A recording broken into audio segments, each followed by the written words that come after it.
What's up? Good morning, everybody. Hope everybody is doing fan-freaking-tastic today. We had an awesome episode yesterday all about the Ethereum fork, and today is going to be even better than yesterday's show. We have a PulseX update from Richard Hart on what a new feature is going to be on PulseX when it launches. We have some treasure news. What if there was a way to get anonymity? That's a fancy word for saying privacy, right? What if there was what if there was an easy, simple way where you didn't have to opt in for privacy? You could get privacy automatically. Well, Treasure, right, the hardware tool, is going to allow this to take place in the future with a partnership with Wasabi. We're going to get into that. We also, somebody was asking about how do you value an HSI NFT, right? Like how do you go through and value that? Because if you take your hex and you were to stake this through Hedron, there's three options you have for disposition. You could take your HSI, convert it to an NFT and sell it on OpenSea. You could take your HSI and sell it to the ICOSA contract. You could take your HSI and borrow your advanceable Hedron, right? Bullish, we should create a tool for this now that I'm actually thinking about this because nobody else is doing this, but this is the calculation that people have to go through in their minds. So we should make this easier because this would be a net benefit to the marketplace. But in that disposition, NFT, OpenSea, ICOSA, and the advanceable Hedron, those are three different ways you can dispose of your HSI or create liquidity for your HSI position. Now, how do you think people are going to go about doing this? Yes, let's definitely create this. What are the three prices? If the HSI as a NFT is the highest price, then more people are going to do that. If, however, what I believe is going to happen, Hedron price is going to accelerate so that the Hedron is actually going to provide the best value, meaning you have these three options to dispose of your HSI and gain liquidity. This option is probably going to provide you the best money, the most amount of dollars in your account, right? So that means why would anybody use NFTs? Why would anybody use ICOSA to dispose of their position? But let's take a deeper dive into the valuation of the NFT. How, if you see OpenSea NFTs for hex, right, HSIs, how can you understand if that's a good value? Like, what is the framework? How can you go about and think about like, this is one T share, and they're selling it for this much. Does it make sense? Like, is that like a good investment, or would it be better to go through and buy it just in the marketplace? All right. So we're going to run through an example of that. So we've got a bunch of awesome stuff to cover in today's show. A little bit of, I don't know what they say, laundry cleaning or something or whatever it is, but GRC is out today. Bullish is in the house. So let's get a bicep. Look at those biceps. Those fucking juicy for Bullish and the help in the background. We'll say hi to Petey C. I am number one. You are number one. Everybody should think that they're number one, but also have the capacity to be able to realize that other people know things that they don't, and they're allowed to grow. Jaden, I love the name. Hexkin Tattooer, what's Gucci? Derek, Boyd, what's up? Good morning. Good morning. We have a Hexkin in the house in my area, which maybe we're doing a collaboration, but definitely doing a meetup at some point. Bugs, good morning, sir. How are you? Tyrannosaurus Hex, love your name. New Mind, I like that as well. AJ, great to see you. 3 days in a row, man. I love it. Nikola Tesla, I love Tesla. Matt, how are you doing? Green Day Power, the crypto show. I love Stolt. I love you too. You're awesome. I appreciate you guys. Gianni, please destroyed that. RH is live now. Sam Bullish, is RH live? Should we save this show for tomorrow and cover the RH live? If you let me know in the chat, Bullish, or if anybody else has the info. He was live yesterday, but I don't know if he's still live today. So Bullish, if he is, if you want to pull that up, we can cover that and then save some of this juiciness for tomorrow. UFO, good morning. Hex Banger, Chad Donnerschwantz, good morning. Best channel all over crypto. If you guys are not subscribed to my channel, right, you should definitely subscribe to my channel. It's just Stolt. Cover a lot of this shit. I also do some solo shows, or also on GRC's channel. Press the subscribe button. There's a little bell notification. You should definitely press both of those buttons. RH Live is a replay from last night. Okay, cool. I can give you a quick update on that too. We'll do that with the PulseX update as soon as we play the intro in a moment. So thank you for that. I just finished listening to that. Wasn't super impressed, but there is an update on Pulse as well as PulseX that we're going to get into. Getting Hedron up front through an HSI sounds like a huge chance to cash in on one's HSI from the moment you dispose of it. We'll get into that because I think that there's a massive opportunity where people don't realize how early we are in this game. AJ, Luna, Pulse Chain, Par Excellence, Nicola Reed. How are you, Nicola Tesla, Mr. Profit? Good morning over in Clearwater, Tampa area, sir. Sam, a deep dive in swapping HSIs for Hedron up front is highly valuable strategy. I want more info. Let's dive into that valuation. But first, we are going to get into some DeFi proof and get the show started in 1 minute and 9 seconds. Peace. You already know what time it is. You already know what time it is. Crypto in the morning. Crypto in the morning. Crypto in the morning. Waiting on phone. Crypto in the morning. Crypto in the morning. Crypto in the morning. Crypto in the morning. Crypto in the morning. Waiting on phone. Crypto in the morning. Crypto in the morning. Smoking a blunt on my way to the gym. 11 a.m. and I'm already tuned in. Got me some hacks and I'm making a stake. Got me some heads on, I'm making it rain. Pay me some maxi and that's just in case. Jim Reddit sent me to show you the way. Crypto in the morning. Crypto in the morning. Crypto in the morning. Crypto in the morning. Crypto in the morning. Crypto in the morning. Crypto in the morning. Crypto in the morning. Crypto in the morning. Crypto in the morning.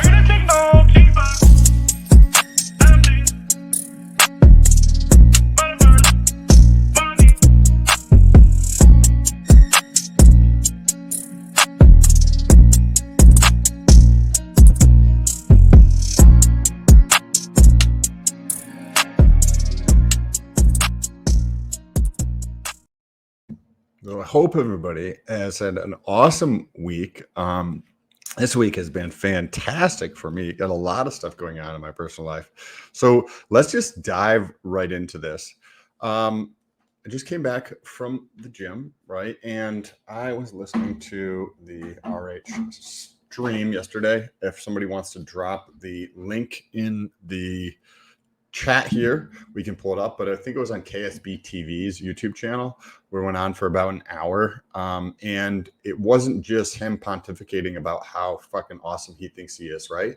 It was a little bit more of Q&A and some other stuff in there as well. A little bit of updates related to PulseX and Pulse Chain. So one of the things that I'm just going to rattle off some of the notes I have here.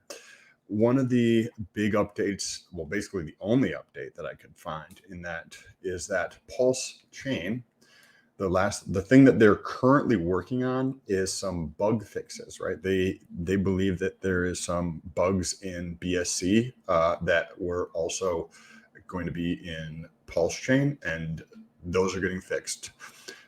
There is an update or a solution that they're trying to work on for the consensus mechanism on Pulse Chain.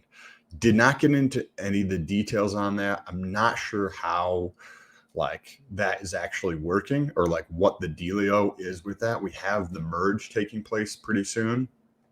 We have the fork of the merge too. So we kind of get a preview of what, assuming that's going to go through, there's a test net, there's already a bridge. So we get a preview of what Pulse Chain is going to be with a bunch of free tokens already. Now, what else? A wallet update, right? Didn't give much of a update on the wallet other than he does have somebody working on the wallet. One of his primary concern with the wallet is privacy, right? So not talking about any cool new features or anything like that. Surely there will be some, but he's not talking about any of those features yet. Also, when asked about connecting the wallet with the incentive token to try to make the incentive token better, effectively, Richard Hart went on to say that he doesn't really give a shit that much about the incentive token. And instead of, say, tying the incentive token, which for those of you who are new or don't know what the incentive token is, right? If you go through and you provide liquidity on, say, PancakeSwap, you get cake, right? But you also get the incentive or you get like those incentive tokens, right? Well, you're going to get the same type of thing. I think the PRC or there's a name that people have been calling this incentive token on PulseX. And instead of creating more of an incentive with the wallet for the incentive token, he was like, why wouldn't I just do that with, say, Hex or PulseX or Pulse Chain, right? You can't change stuff with Hex because the code's finished. But if there's an opportunity to make it better for the ecosystem, why wouldn't I just make it better for the tokens that I care more about? Was effectively the gist of what he was saying, right? So there's probably going to be some very interesting stuff taking place when this wallet launches. I think in my opinion, I think a better option, instead of charging like MetaMask does, right? Because you're already getting paid on this, right? Like, I think that reducing fees is going to drive more adoption, right? Making a better thing, right? Making the better product or service related to this is going to be more valuable than trying to charge extra fees like MetaMask does. Now, what I mean by this is like having a wallet that is integrated with PulseX, so that, because Rich Hart's already getting paid on the fees on PulseX, right? He's already getting fees on that's going to his account, right? Well, if you add that to MetaMask, that's just another the Richard Hart MetaMask, whatever that's going to be, right? Then that's just another thing that's draining other people's pockets and putting money into his pockets. He does seem pretty egotistical, so I wouldn't be surprised if that is the case. However, I personally think having zero fees and just having them be PulseX fees to do exchanges on the wallet would be thank you, AJ, PRT token. Thank you. I appreciate that on the testnet. Having a wallet that allows you to swap using a DEX without any extra fees, that seems like a pretty novel, awesome thing to incorporate it into a wallet. And incorporating something like what is happening with Treasure, right? Treasure announced that they're going to be launching this, where you have the hardware wallet that incorporates anonymity or privacy. We're going to watch a little video on that in a moment before we get into the valuation of the NFTs for HSIs. Another update was, I think I just saw somebody mention it in here, maybe it was UFO to go, related to leverage trading. Somebody did come on and ask Richard Hart about leverage trading and what things he might do differently. Now, he didn't get into a ton of details, but one of the things that he did say was that when you look at some of the leverage trading platforms today, the way that they're structured, makes it so that it increases volatility.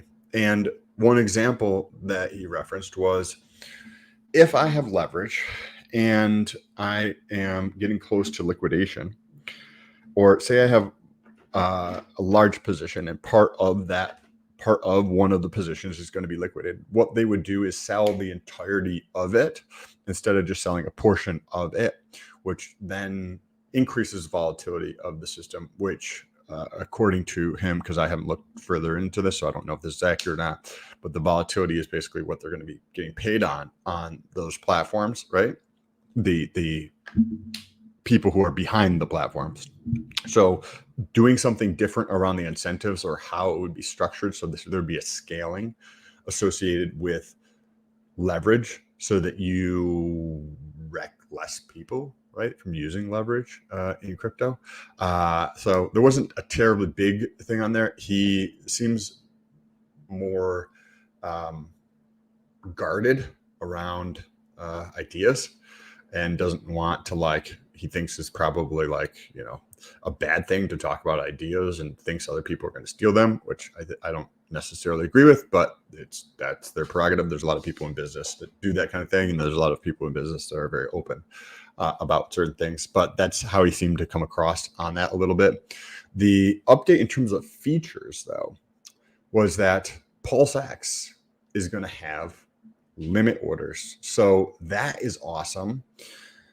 If you don't know what a limit order is, Matcha XYZ has the capacity to put in limit orders, although I've never been able to actually get it work because I think you need to use wrapped ETH or something like that. I mainly just use Uniswap, but you can put in a limit order, which allows you to set the price at which you want to buy something. So say, for example, you have an individual that has a belief that Hex is going to do well and they want to acquire more Hex. So what they've been doing is dollar cost averaging into, we should do a video on dollar cost averaging because I don't think a lot of people understand the math on how that actually works at some point, but they're dollar cost averaging into Hex. One way to lower the average price at which somebody pays is you can use your limit orders. And say Hex is at 4 cents right now. You could set up a limit order on Matcha that sits there for 1 week, an entire week, right? Now, when you do this, the limit order is not going to execute until it hits that price. So say if it's Hex is 4 cents, what you could do is set up a limit order to purchase Hex at 3.5 cents or 3.75 cents, right? And this way you get to only execute your trade at that price, right? You get to execute your trade at a lower price than what is currently trading in the market. And if you ever look at, say, some of the charts or a while back, 4 months ago, there was wicks of Hex price that I think went down to like 2.9, like 2.9 cents, right? So wouldn't you, if you had that belief that you think Hex is going to go up and you think that you would like to acquire more Hex, then wouldn't you have liked to purchase it at 2.9 cents? Well, using a limit order allows you to do that. And that's going to be a new feature that I have never heard about, right? I don't think anybody else has. If you have, let me know in the comments, with Pulse X. So that's super exciting. What I personally would love to see with Pulse X is range orders, right? The capacity for a limited liquidity provider to pick a range, right? One of the ways to think about what a range is, let's see here, UFO. I'm just whenever I go back and forth, I always get distracted by the chat here. UFO limit orders are great for buying wick dips correctly. Okay, perfect, exactly. So people who want to acquire things, you can just set up limit orders. Wait a week. If it gets executed, perfect. Then you can set up your next DCA, right? So that you get to buy below the cost. So think about this. If you're like, say if somebody's DCAing $100 a week, right? And they're like, well, then I have to pay a $5 gas fee, plus I have to pay the 0.3% fee for Uniswap, right? Well, if you had a limit order, you could effectively try to get it so that you're getting a low enough cost on Hex that you get the same cost you would if you just did a market order.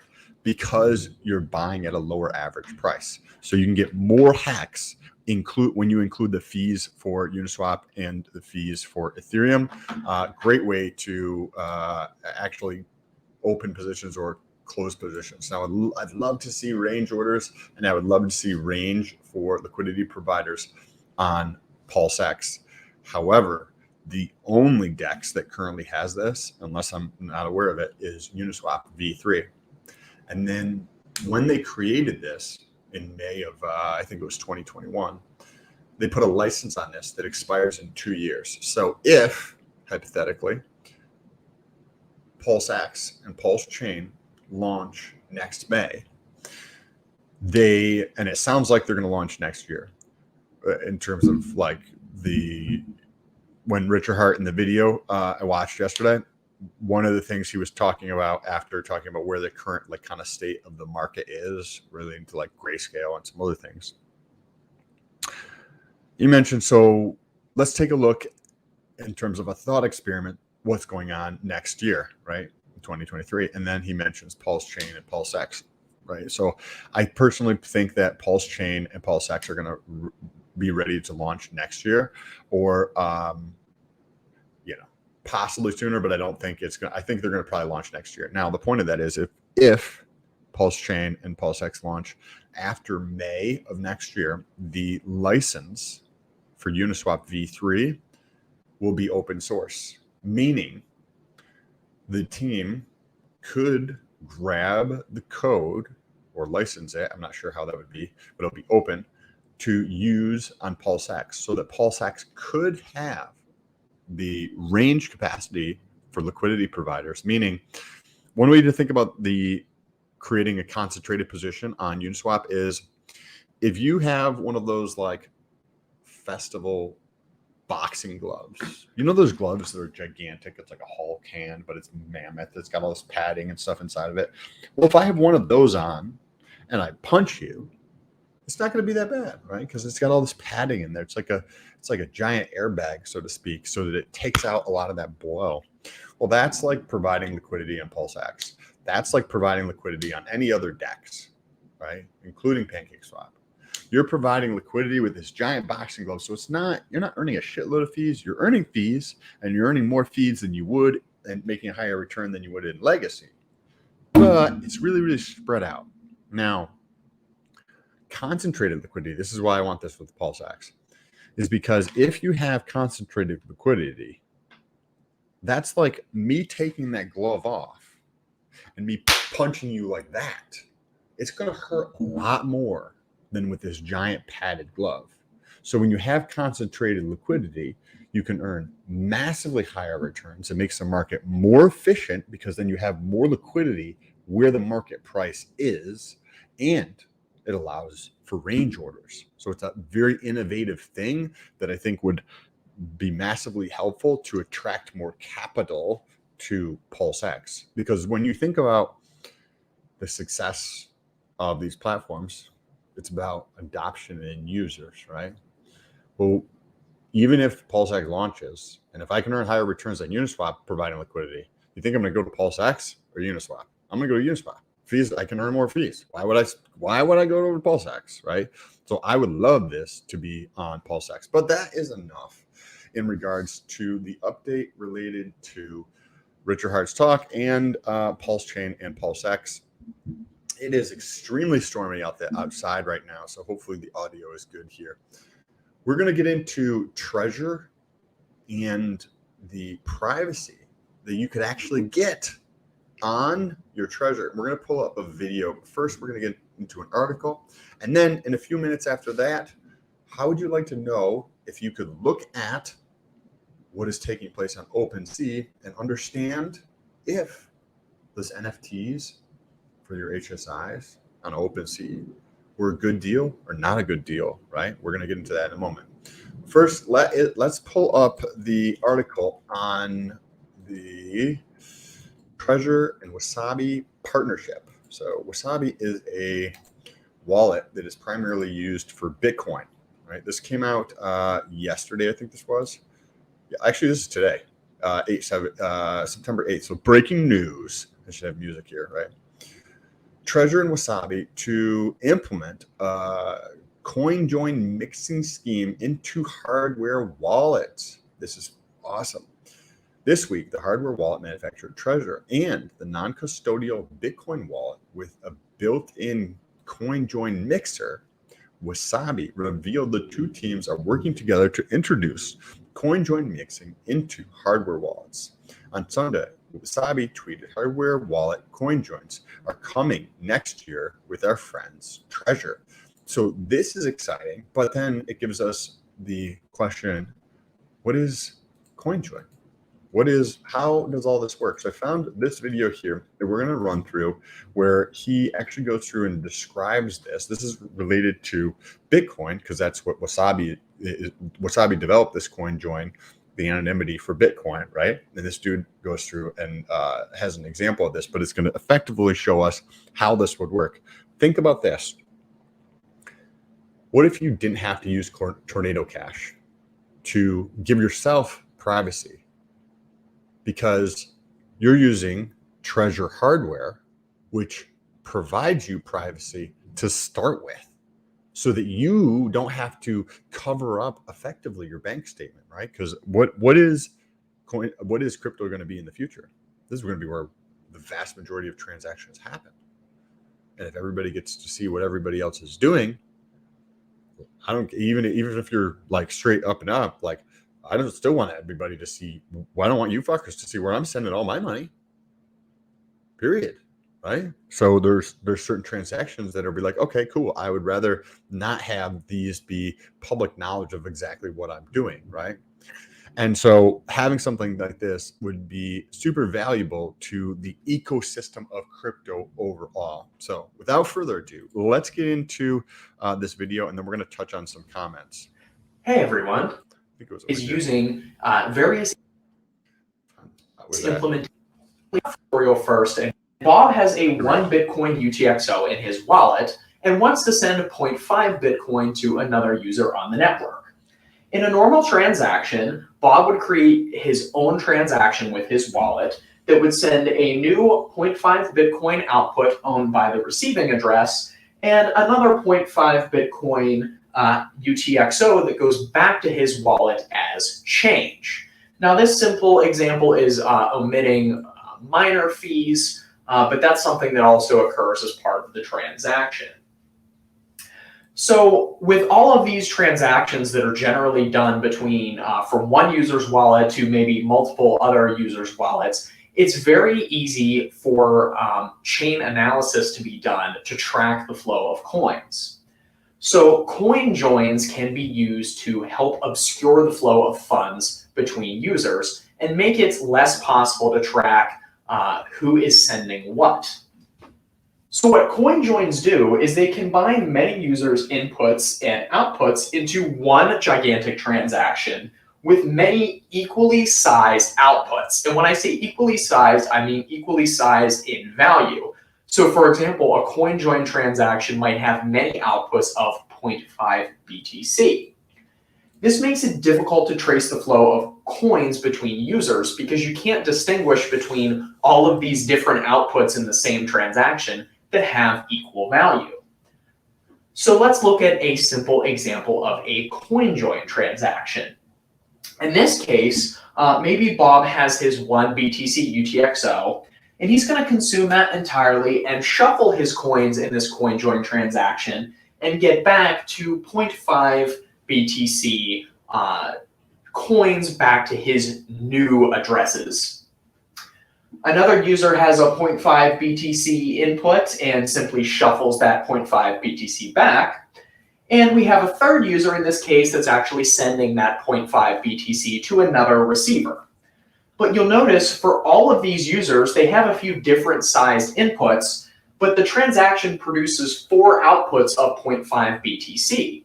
And for someone doing blockchain analysis, then it becomes very difficult to tell what coins are going where over these different transactions that will occur with these outputs later.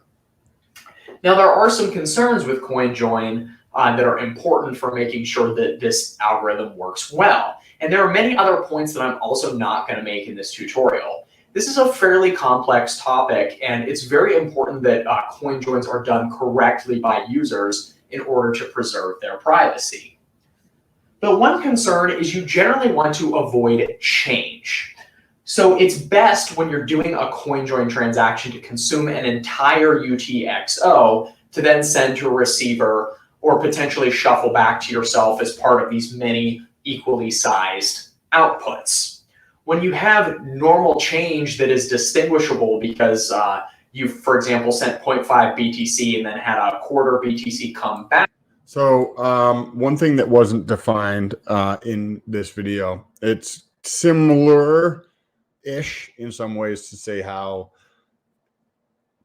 Tornado Cash works. Like completely different, but it's similar in terms of like the same amounts coming in and same amounts going out, going to different places, right? And providing anonymity in that fashion. I think this is how either at the wallet standpoint place or at a blockchain like Pulse Chain should have anonymity built into it, right? Where you can just check a box or something and send shit to a different address, or I don't know exactly, but it should be implemented across the board, not be something that you have to opt into for privacy here. I wanted to touch on a couple of these comments real quick. UFO, what's scoop? Thank you. The code be updated to V3? Can the code be updated to V3 after launch?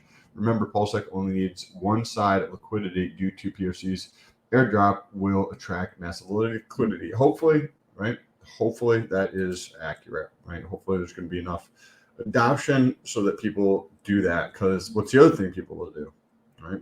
People are going to be like, oh, cool, I just got some free shit. Let's just dump that shit and get rid of it, right? And if you look at a concentrated liquidity with Uniswap versus the liquidity that is not concentrated, and even if you cut that by 50%, concentrated liquidity can still beat that easily. We can get into a more in-depth example of this, but effectively, somebody could have, say, 100 grand worth of crypto, and then PulseX launches and they're like, oh, cool, I got copies of all my shit on the other side, right? So then they come in and they take their 100 grand and they start providing liquidity on PulseX, right? Where I could take the 100 grand on Uniswap and multiply the X's in terms of the returns that I would get versus PulseX. Obviously there could be anomalies right there, but like the magnitude of the effect you can get from concentrated liquidity is just you can't fucking, even if you, it's just not going to happen if you just get free coins. It's like, it just doesn't happen. Like I can make $5,000 look like it's 100 grand, right? You could put like 5 grand and make it get the same returns as $100,000 who's spreading it over the whole entire range of possibilities where they don't earn fees in. But appreciate the comment and the thoughts there. Treasury development is great for privacy, but will the wrath of the United States securities upon them and users? Well, Luna mentions this, and I think this is a super valuable point, Luna. Thank you for bringing this up. I think Luna is not Luna, but Treasure is I believe, Czech Republic company, or at least I think that's where it's out of. I think this is a good thing to not have it located in the United States. When we look at like the preview of what's happening with Pulse Chain in terms of Ethereum fork, right? We're going to have an Ethereum fork for the proof of work, ETHW. So you're already going to get a free copy of all your shit with ETHW. And one of the issues with proof of stake is that when you look at Ethereum proof of stake, the merge, how is the network going to be protected, so to speak, from validators, right? Validators are going to be the ones that are validating all transactions. And what happens when you have a concentration of validators and you're like, oh, well, you don't have that, right? There's lots of people that can validate. All you need is 32 ETH. Cool, I understand that. But what happens when a lot of the validators with 32 ETH all reside in one country called the United States, right? I think the number is around 65%. So if you have Ethereum proof of stake launches with 65% of the world's validators on it. And then when you put this into a bigger view here, you have Canada, the UK, the EU, and Australia, right? Westernized countries that all think of themselves as independent, but all work like in conjunction with each other. So you think that the United States is not going to utilize that all of the validators, or the majority of the validators for Ethereum, are located in the United States to control the network? I think that's naive if that's the case. And then if you think that's not possible because there's still 45% of the network that is outside of the United States, when you zoom out and you realize that the UK, Canada, Australia, and the EU are going to do the same fucking shit the United States does. These countries are all working together effectively to fuck over their citizens, right? In one way, shape, or form. And if the United States uses validators as a way to regulate crypto, then Canada is going to do the same thing. UK is going to do the same thing. EU is going to do the same thing. Australia for sure is going to do that, right? They're going to put you in jail if you're using crypto, right? Over there. So I think there's a very good reason for Ethereum proof of work. And I think that having treasure outside of the United States, as Luna puts it, is a very good thing, right? The last time I checked, if it was accurate, the treasure is in the Czech Republic. Czech Republic was not in the EU. It could be now, or it was partially in it, but they were using their own currency or something, which maybe gives it more anonymity. I'm not exactly sure. Unsuitable. Yes. Effectively a mixer built into it. CoinJoin is coming to Treasure. Oh yes, this is going to be great. AJ, thank you, sir. Privacy at the hardware wallet level. I think this should be across the board. There should be something implemented across the board at the wallet level. Like this should be an option that you should have to opt out of privacy. Privacy should be something that's just automatic. Like you're using this wallet, you get privacy, period, no matter what.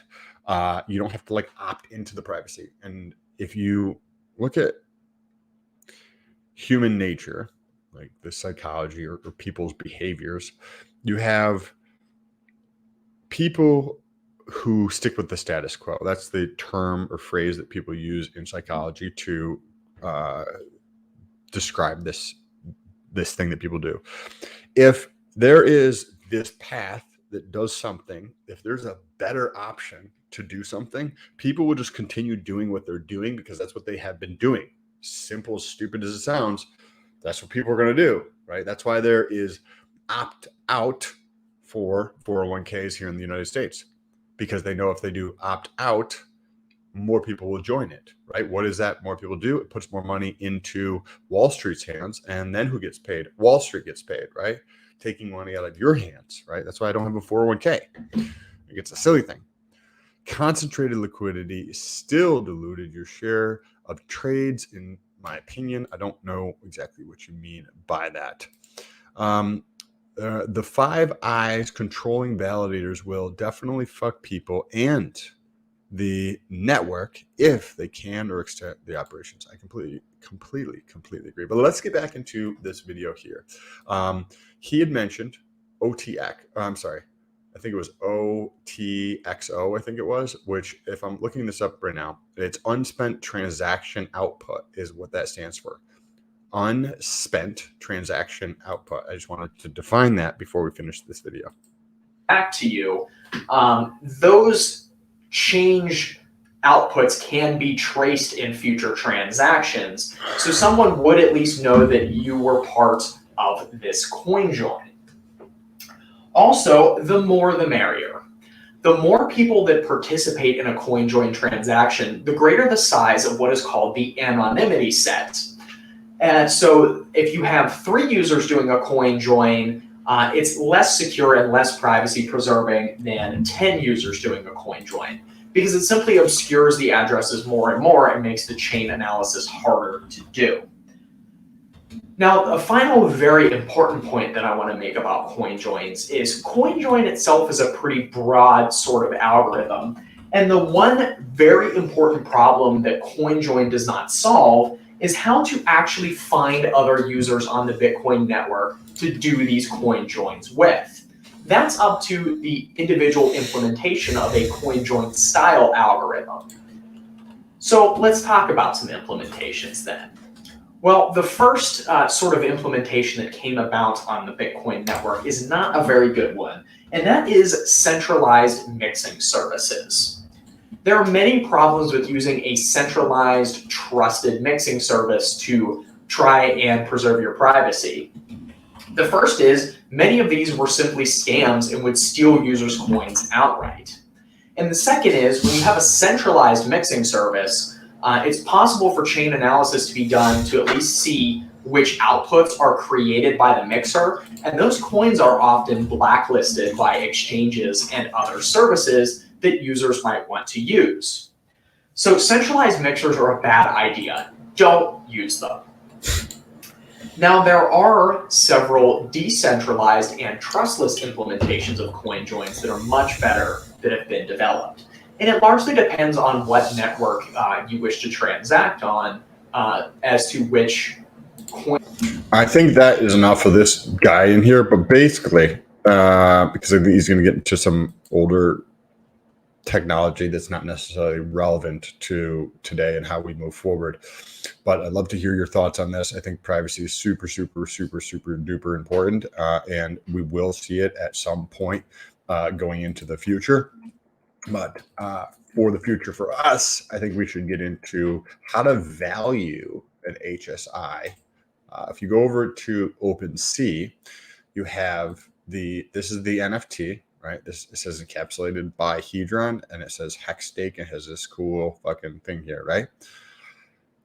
This is a hex stake, 1 T share served for 3 days, 5555, right? Has served, and it is currently selling for. It's probably hard for you guys to see, but it says $1,300, $1,297.04.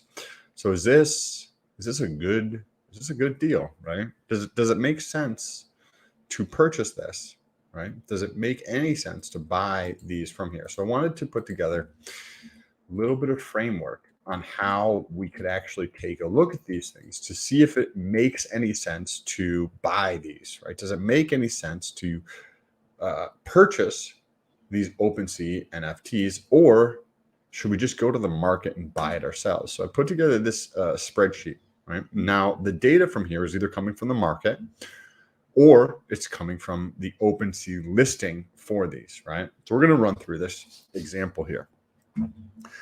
Hacks, in order to create a 1 T share, costs 7,777 hacks. Right, that's from the OpenSea details. There is in the past 3 days they've minted this much Hedron. It was for 1 T share. You get how many hex per day? Approximately 6, right, for a T share. How many days is the contract? 5,555 days. So we're going to calculate the future value. What is the value of this in the future that we're going to earn from this NFT? What's the future value we're going to get on here? I see 777. Yes. Okay. So we would get 33,330. What does this mean? This is the number of days in the contract, 5,000, right? The number of hex per day, right, times the T share rate. So if this was a 0.5 T share, right, if it was half of a T share, then the rate changes right here, right? Keep an eye on this right here. If this is 2 T shares, right? This is changed to 66,000. That's all this is. Now, this is the hex price per share this morning. It's about 4 cents, right? The price for Hedron, 5 zeros and a 4, basically. So now we can do the same calculation for Hedron as we just did for hex. And if we look at this, we see that there's Well, let's first of all give the fundamental understanding to give context. Hedron, how much Hedron do you get for a 1 T share? Well, there's 1,000 B shares per T share, right? So a T share is a trillion shares, right? Versus B share is a billion shares. So there's 1,000 there. For every 1 B share, you get 1,000. For every T share, you get 1,000 B shares. For every 1 B share, you get 1 hedron, right? So when you do the math on this, this is the length, right, times the share price of hedron times 1,000, right? Because it's 1 T share equals 1,000, right? So that means that the future value given today's prices for hedron is $22, right? $22. The future value of the USD for hex is the 7,777 hex that we use to create the T share, plus all the future earnings of hex, 33,330, times the share price. And that's what this formula is here. So that's 1,644 plus $22 for hedron. That means the future value of this is $1,666. And you're like, cool. The OpenSea listing said it was $1,300 or less, right? So then you might get thought, you go through this and you're like, oh, this is a discount. So if there's a bonus, this one did not have a bonus, but if there is a bonus, then you multiply that in there, right? So if there's a 4x bonus, then it would be 4x. It would be basically 5x, right? Because if you look at the Hedron website, you get the original plus 4 additional, so there's a total of 5 on that kind of thing. But this specific NFT did not have that. So you're like, okay, it's selling for this on OpenSea, and this is the future value of it. That makes sense, right? You're like, I get a $300 discount on this, but we think more about it, so we don't actually it doesn't actually do that. This is how much it would actually cost us. 7,777 hex times the current share price is $311. OpenSea fee, if we're factoring this into this is 2.5% for OpenSea, so that's $8 here, plus ETH fee, say they're $5. So that means to create a 1 T share position, which is effectively the same thing as this, is $323. And it would actually be less than this because you're not paying that, right? Like you could call this, ETH fees to set up the position, right? To set up a hex stake, or you could call this, hex stake or something like that, and this be $10 or something, right? So it's about the same price, but $325. Well, what's the price they're selling this same exact thing for? $1,300. You're not stupid. Like, that's not a good deal. So when you look at OpenSea and you look through what all of those NFTs are selling for, I haven't looked through all of them, but there's a lot of them that are just massively overpriced. So does it make sense to buy them? Well, the area where I think it could make sense to buy these NFTs, these HSIs, as an NFT. Well, when there's volatility in the market, if you define volatility as the price fluctuation up and down of an asset, then when you have extreme volatility, say for here, we have price run up in a very short period of time, say hex goes to 12 cents, right? $12, 12 cents. Say 12 cents here, right? Well, it still doesn't make sense there. Say if it was 20 cents, right? There we go. Okay. So say hex runs up right here to 20 cents. And the price in OpenSea has not updated, right? Because I think you have to manually update this on OpenSea because you can choose the price. Now, if hex jumps up to 20 cents in a short period of time and the person's on vacation who listed the NFT, then the numbers change, right? They are selling a 1 T share that's going to cost $1,300. If you want to create the same position in today, as in the price of this was 20 cents, then that means it would cost you $1,500, $1,600. So cost $1,600 or cost $1,300 for the, which one's cheaper? This is cheaper. That means the purchasing on the NFT would make sense in that case. I don't think that's going to happen super often. Yeah, if it's $12, it definitely makes sense to do that if they're only selling it for $1,300. But I don't think that type of thing is going to happen all the time. But it will probably happen sometimes for the people who are paying attention. They can pick up, portions of or T shares through the NFTs.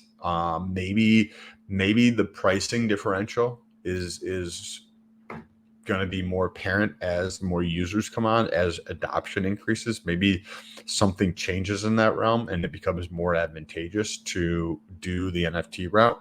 But when you look at selling your HSI as an NFT, or you look at selling your HSI to the ICOSA, or you look at just taking an advance on your HSI, there is going to be 3 separate values that come up, right? And when you look at those values, people are going to migrate to the one that is the best, right? So if Hedron USD value is above the equivalent of where ICOSA is, right? Because you take a 1T share ICOSA, you sell it through the contract, you mint a certain amount of ICOSA sells for XYZ in the marketplace. That means, say, on $1,000 hex stake, you get $850, right? So you're like, okay, $1,000, $850, cool, boom, that's good. Now, if Hedron, I think this is a better way of saying it, is when Hedron gives you a higher dollar amount than what you get through ICOSA, meaning you have an HSI that is $1,000, right? You want to liquidate this, so you take an advance on that, and this is only, and remember, this is only going to happen to longer stakes. That's why I don't personally think it makes a ton of sense to do short-term stakes. There's 67 people here listening. Do you think it makes any sense to do a short-term stake with the options that are available? It doesn't make sense to do it. But in this example that I'm talking about, the advanceable Hedron is only going to be more valuable than the ICOSA if there's something fucked up for ICOSA, as in a bunch of people are earning a bunch of ICOSA that is going to forever, increase its supply. Right? People are going to earn a shitload of it and sell it off. Is it going to retain any sort of value? I don't know. Maybe you only get $500 for $1,000 ICOSA. I don't know. We'll have to see how this plays out. This is correct. AJ and UFO, this is only going to be prevalent or relevant for 5555 stakes. But at that point, it doesn't make any sense. I don't think it really makes a lot of sense to do short-term staking. It doesn't make sense. Why? Please, and I'm happy to learn. If you guys think that there's a different reason, does it make any sense to do a short-term stake? Bob, I've never understood less than 555 HSI, but that's just me. Okay, cool. Morning, Chris. I don't understand a short-term stake either, right? Especially with an HSI. You can liquidate your position. Why not just earn a higher amount on it? I don't see any point in it either. I think that the average stake length is just going to continue to accelerate, because as more and more people realize this, it just doesn't make sense to not stake 5555. You can get liquidation. You can liquidate your position at any point you want to. It doesn't make sense to not to, especially with 20% burn bonus for your 5555. Chase, awesome. Yes, you're 100% correct. Right? Why do it for less than that? I haven't created a native stake since Hedron launch. I don't see a point in using hex.com. You guys disagree? Why would you lock up your shit on a wallet that can never be transferred, and you can't get liquidated? You can't get any cash out if you even need to, right? In the first, basically half of it. of your stake length, especially if you're doing 15 years. That's 7.5 years. I think that go.hex.com is just going to be like, an antique. Like, why would people use that? Unless somebody has butterfingers or something like that. And they just, need to lock it up from themselves because they don't know how to, put something away or put something in a safe and just not touch it. When you create an HSI, you're planning to buy it back. You could. So that's the other option. Remember that we got those 3 options. Sell as an NFT on OpenSea, sell it as through ICOSA contract, or take an advance on your ICOSA. Well, you can see what one of those is going to be the highest price and just do whatever option is the highest price. Now, if you use Hedron Advance, you have the risk of debt on there that fluctuates in value. It's like variable debt, which it's not a good thing in my opinion, but you do have that optionality, right? Think about this. If you go to OpenSea and you sell your NFT, which is an HSI, to get cash out, what does that do? Well, that's final. You don't have that HSI anymore. It's gone, period. That's what you wanted to liquidate, right? Let's look at ICOSA. ICOSA is going to give you some dollar amount. And what happens after ICOSA, after you sell your HSI to the ICOSA contract? Again, it's final. It's over with. It's done.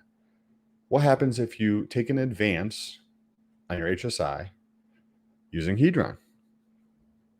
You still retain control of that HSI for 90 days. So that means if in the next 90 days, after you did this, say, for example, you had $1,000 HSI and that gave you a Hedron dollar value, your advance on that was $600, right? And you're like, okay, cool. That's enough for me to do this. And then during that next 90 days, what if Hedron price dropped in such a manner that it was only $300 worth of Hedron to pay off your debt, right? So you borrow $600 worth in terms of USD. You borrow, say, $3 million worth of Hedron, which equates to $600. Now, some point between time 0 when you do this and time 90 when you have to pay this back, you basically can get a free loan. But what if the price drops in Hedron drastically, right? And remember, this is crypto, shit's fucking volatile.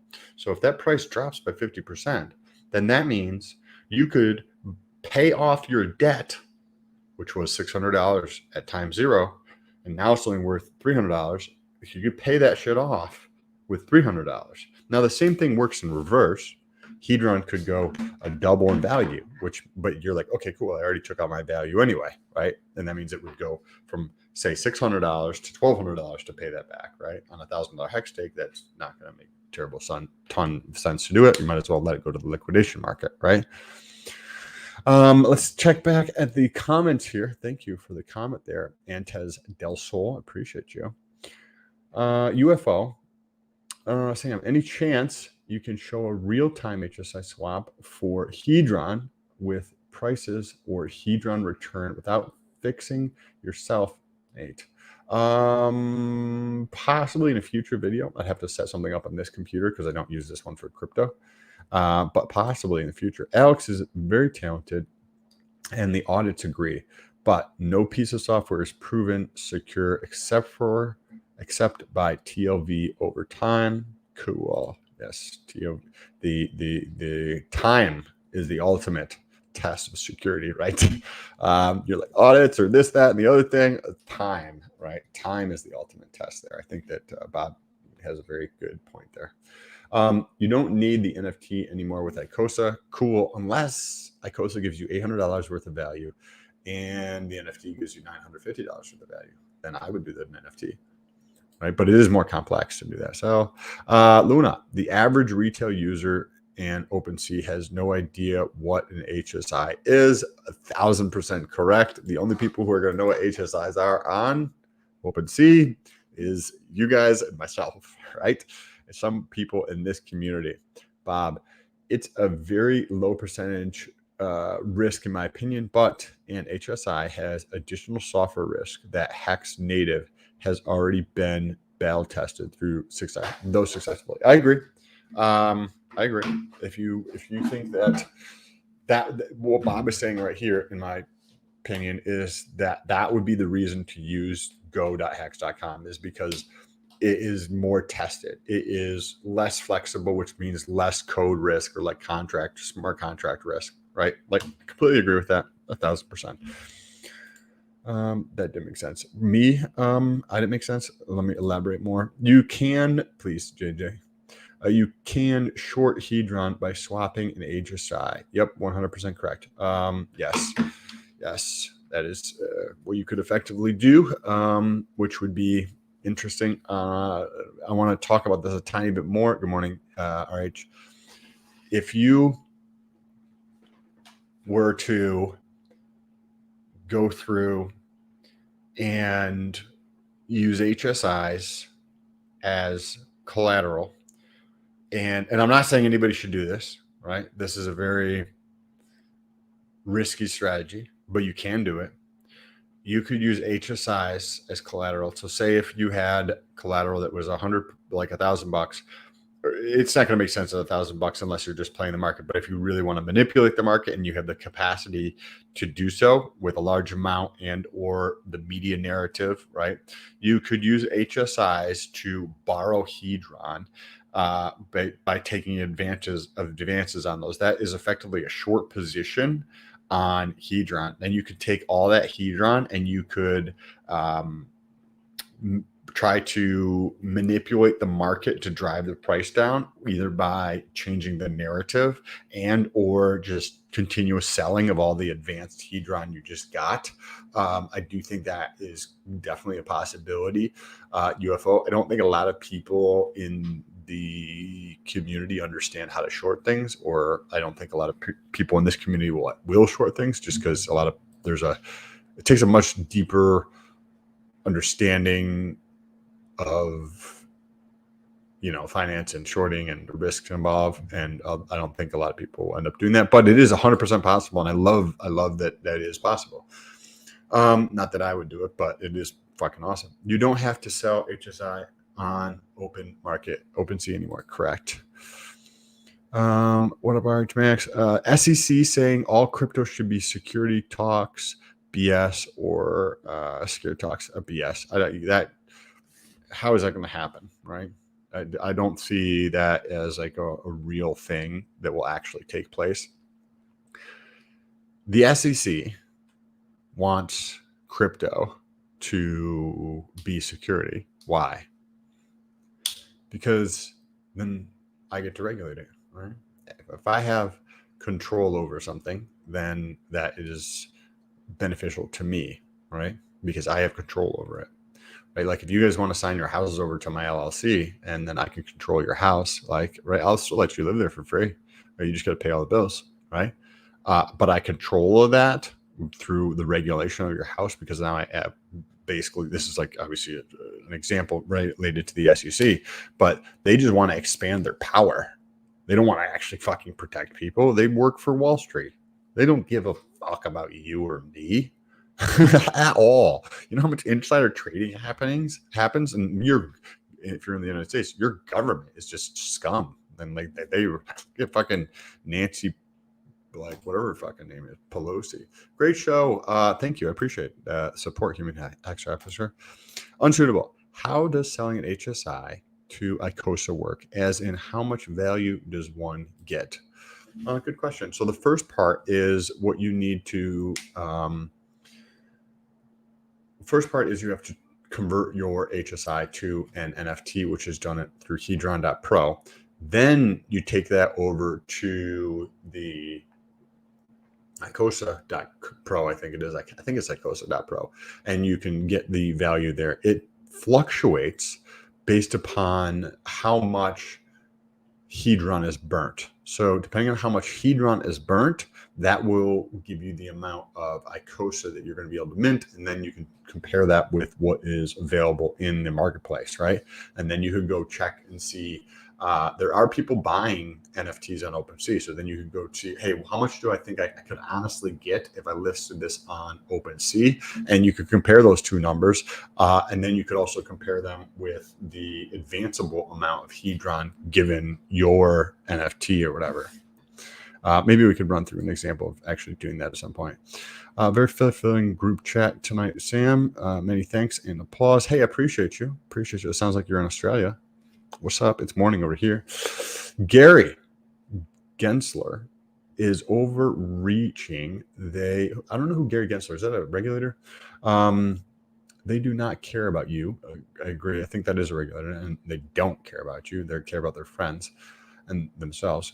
They want to fill their bags in crypto as security is the ticket through the door. You are a smart person. Digital Farm. I think you're a man, but you're a smart man. I agree. This is this BS in 2017. Yes, I completely agree. It's app.icosa.pro. Thank you, AJ. Appreciate that. Thank you. So it's not icosa.pro. It is that you can get to the app there, but the actual app, the DApp is app.icosa.pro. AJ listed it here. Thank you, sir. In Antes del Sol, if you buy back the HSI after it goes to liquidation, can you sell it to a COSA again? Could this be a loop? Antes del Sol. Yes, you can do that. So think about this, guys. You have, I don't know what the number is. Somebody shared something with me the other day, which I wish I'd saved. I think it was HSI Watch, where you get to go through and see the number of T shares that have been sold to the ICOSA contract and the number of HSIs that have been sold there. Now, all of those can be purchased in the liquidation market and then resold back to ICOSA, right? This is why I'm not as bullish on ICOSA, because what is the demand for ICOSA?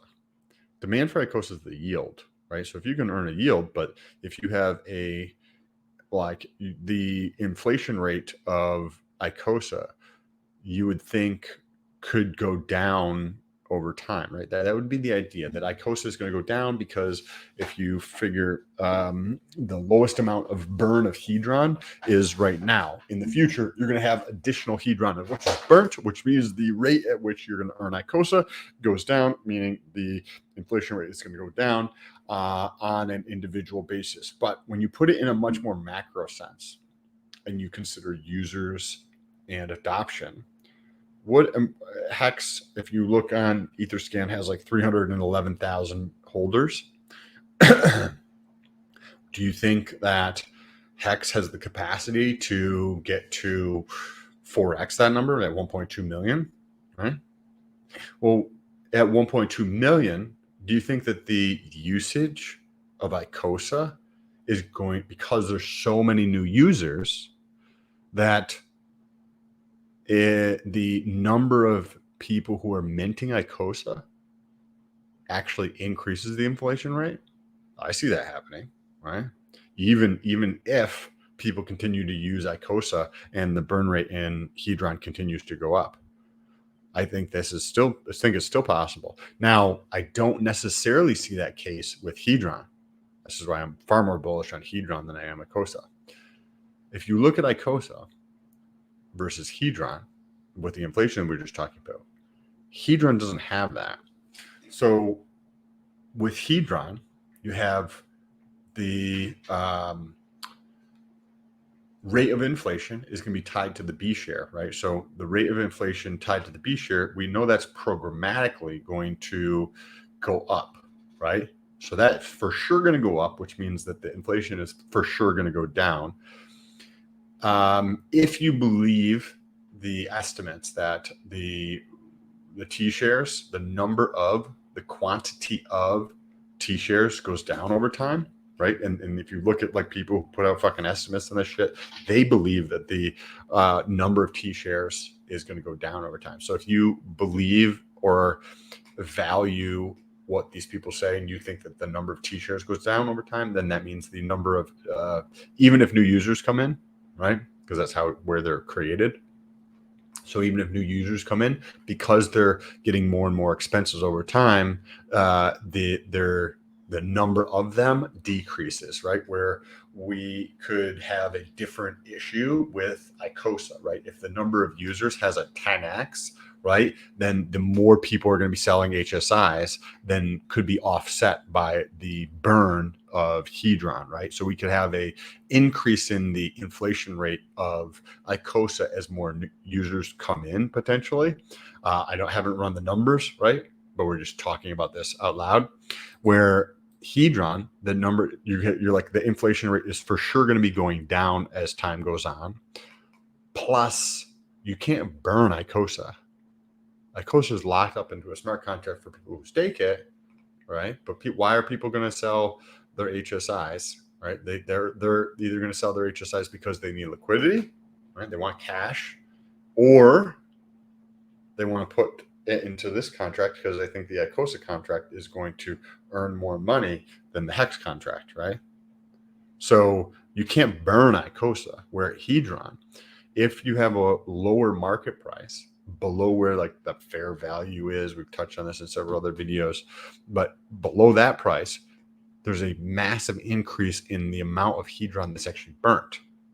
And then you also have Hedron that is locked up in the ICOSA contract. AJ, I think you've been paying close attention to this, or somebody else in the chat here. The NFT portion of ICOSA, I did not participate in that, but the NFT portion of ICOSA, you please somebody correct me if I'm wrong, but I think you earn ICOSA and I think you earn some Hedron. If that is correct, let me know in the comments. So when you think about Hedron, right, you got a massive amount of burning supply, and then ICOSA sucks a lot more of that supply into that contract, right? So you have Hedron staking over there, and then you also have the rewards.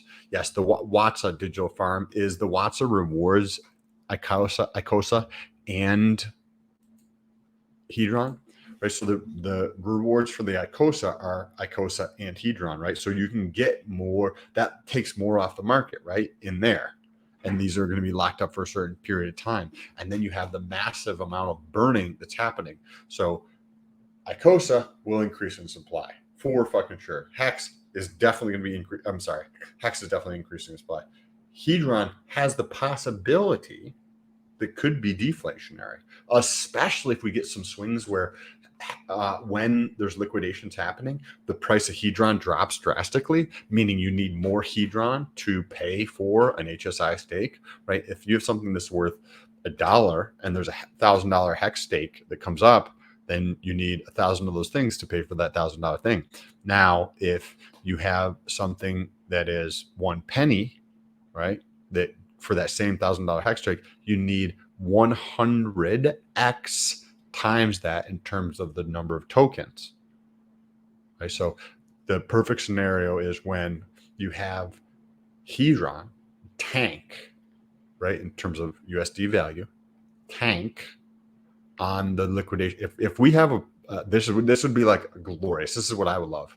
If on November 13th, 14th, 15th, etc., when all these ICOSA contracts are coming up to market for people to purchase, these HSIs, during that time, if we have a massive sell-off in Hedron price, then what does that mean? That means you need a boatload more Hedron to be able to pay for those, which means decreasing the supply because that shit is getting burnt, period, right? So I'm curious to see how this actually plays out. AJ has sold most of my HSI for ICOSA and staked all of them to earn HSI, Hedron, ICOSA. Awesome. You actually earn a higher amount of Hedron through the ICOSA pool than you do through Hex, I believe. FYI, Richard live in spaces. I think Bullish has pulled that up as well. Unsuitable, what happens during the NFTing process or tokenization of an HSI? Thought making an HSI was essentially making an Hex stake NFT. Yes. So it's just, I haven't personally done this, but it's through Hedron.po app, right? Usually you're going to go through the app with that, and then you tokenize it through there. I'm sure that somebody who's gone through the process 17,000 times has a YouTube video that will be more informative or give you more value in that. So I would probably just YouTube that just because I'm not sure, but it's going to be through Hedron.pro. You are tokenizing an HSI stake, then selling it to the yes. So AJ mentions this unsuitable. You're doing through ICOSA. You're doing Hedron.pro, and then when it's done there, then you take that NFT to ICOSA to actually sell it through there. November is not far away. This is exciting time. UFO to go. Sam, what is the downside to wrapping all your liquid hacks into a 15-year HSI, then borrowing all the Hedron tomorrow? Assume I let the HSI get liquidated and keep the Hedron borrowed. What's the downside of that? Let's talk about it for a second. Well, on the one hand, that's a great question. If you have, say, 10 T shares, or just say 1 T share, right? Say you have 1 T share, and that's given current prices about $330, and you could borrow, say, $240 worth of Hedron against that. Well, to get all that Hedron, it's going to cost you, the transaction fees, which might be thought of as a sunk cost if you already have these HSIs, but the transaction fees to set up those HSIs to start with, and the cost associated with that, as well as if it's $330 and the advanceable Hedron is 250 USD worth, then you have that cost there. Now, I personally believe, and then you're giving up that hex position where you could, if you did just hold that, you can get the Hedron anyway. It would just take 15 years to get the Hedron, right? But you're effectively giving up the hex position, where I think probably a better option, in my opinion, would be to just buy Hedron. Hedron, in my opinion, is undervalued. I think there's still an opportunity, especially with this sell-off recently, for more than a 10x. Like, I've removed a lot of LP liquidity providing from Uniswap to just purchase Hedron, because I think that is massively undervalued, especially when you have, like, if Hex has a, given that Hedron's already 10x below where like the fair value could be, because we're in this game right now where we're in a bear market. There's a lot of people who don't know about ICOSA yet. Like, people here in the chat clearly do, but there's a lot of people who don't even in the Hex community who never heard of ICOSA, right? So that's going to continue to expand, right? There's people in that community who don't even know what Hedron is, right? So that's going to go through and continue to expand as well as time goes on. And the price of Hedron given today, people are not factoring in my opinion, the appropriate amount of Hedron that's going to be burnt in November. Because once people see how much Hedron is actually burnt, right, and how much, because what happened to the pool? Somebody probably knows this. I don't know if this is accurate, but I have the ICOSA, app.icosa.pro thing pulled up over here, and it says that there is 16 billion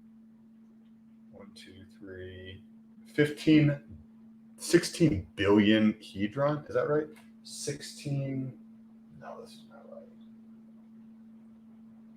1 point. I think it's a trillion something. I don't know. Somebody who knows where to fucking find this data can find it faster than I can. There is a boatload of Hedron that is staked in ICOSA. That is going to be staked longer than the liquidations, meaning you have this event that's taking place throughout like the middle of November, where people are going to, more than likely, people are going to desire. I'm not going to be buying any of them, right? I don't give a shit to buy these T shares personally, right? I'm not saying you shouldn't, right? I'm going to be holding on to my Hedron because I think it's undervalued relative to the T-share. And so there's going to be a bunch of people who go out there and purchase these T-shares. But the thing that they use to purchase these T-shares, first of all, a boatload of it's locked up in ICOSA. And then, as this takes place, a shitload, as a technical term there for a lot, of Hedron is going to be burnt and taken out of supply, right? And I don't believe this is being factored in at all to the current price. I think there's at least a 10. I ran the numbers there in a spreadsheet to basically make it so that there's an arb point. If Hedron goes above it, there's an arbitrage point. AJ, actually, Sam, Maxim did a video yesterday about the Godwell staking Hedron, making the ICOSA contract more exciting or less exciting because the yield goes down. I'm not sure. Yes, downside you lose your hex. That was the effective, like, very essence of it, is that you lose the hex on there. But I think Hedron has, like, if hex has a double, given where Hedron prices, Hedron is going to have way more of an effect in terms of upside, right? I want X's. That's why I'm not buying T-shares, because I think I can get way higher X's with Hedron than I can with buying the T-share. You're better off doing buyback with ICOSA and stake if you're long-term thinking. Got you a separate process. Sounds like an unnecessary step. However, I watched a stream with Alex where he was explaining why Hedron and ICOSA was released at different times. I think he put together that story afterwards personally to make it sound better personally, because otherwise, if you actually didn't want to distribute to all the current whales, then you wouldn't have set up the distribution to distribute to all the whales, right? If you give it 10x to everybody who has T-shares, who's getting all those? All the fucking whales and hacks. So the story that Alex has today, I'm sure was different 7-12 months ago. Like, don't doubt that he changed his story, which is not a bad thing. I don't believe that was the story the whole time. I've swapped half of my liquid hex direct to Hedron, and now leaning towards swapping the rest. Thoughts on NFA, of course. Not financial advice. I have the most amount of Hedron in my entire bag, period. And I don't see that changing anytime soon. If that answers your question, I'm not saying anybody else should do any of the things that I do. I think that there's just way too much of an opportunity, right? Like, I saw the opportunity with Maxi, but I had some things going on and I didn't take advantage of it, right? At one point, I went through the numbers. I was like, we did a video on it. You can check my channel. Maxi's selling 1-for-1, or sometimes even less than 1-for-1 at launch, meaning you took one hex and you minted one Maxi. And yet you get the 4x Hedron bonus, you get 15-year staking, you get bigger pays better, you get longer pays better bonuses, and you get liquidity premium, meaning you can trade your hex stake. And I'm like, there is no world where the Maxi contract should be selling 1-for-1 for hex, right? But I didn't do anything about it. And I had friends that did, because they listened to what I was telling them. And I'm not saying you guys should do this by any stretch of the imagination. I'm talking about this from my own perspective, understanding of my own development as I go through this, right? But you have that take place, and I saw people making gains by doing this. They just swapped their hex for Maxi, and then you can get about 80% increase, right? And where hex has just done diddly squat, right? Now I see the same thing that happens with Hedron. So I'm like, okay, I understand what's happening with Hedron. I'm going to hold a lot more Hedron, and I will play this out, and I will see, because I've seen this play out before. I did this fucking, what's it called? Tesla. I had friends, like, because I was talking about Tesla for 10 fucking years before anybody else did, right? Or even slightly understand it. I have an article on Seeking Alpha from 2013, I think it is, or my first YouTube videos back from 2014 are on Tesla. I knew about it, but I didn't fucking put money into it. So I was like, I'm going to put money into this shit and watch how this plays out over time, because this is fascinating shit. Now, I have to jump off on another call in a second. So I wanted to just say thank you to everybody who's tuned in today. Awesome show. I love the interaction and the comments and all that kind of stuff. This is awesome.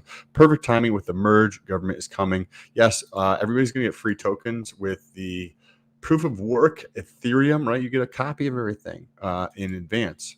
So I'll be probably covering that in more detail as I learn more about that. But I'm going to take us out of here with some DeFi proof, and we will see you tomorrow morning, which has some awesome stuff for tomorrow as well. So talk to you soon. Peace. Farming with my stables in the decks.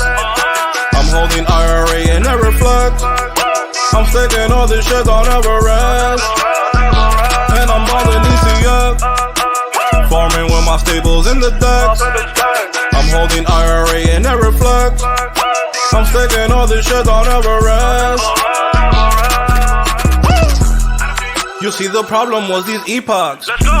Now I'm printing daily, man, who need that? I check my APR on VFAT. And the regulation printing big stacks. I simple swapped it for some BNB. Took my shares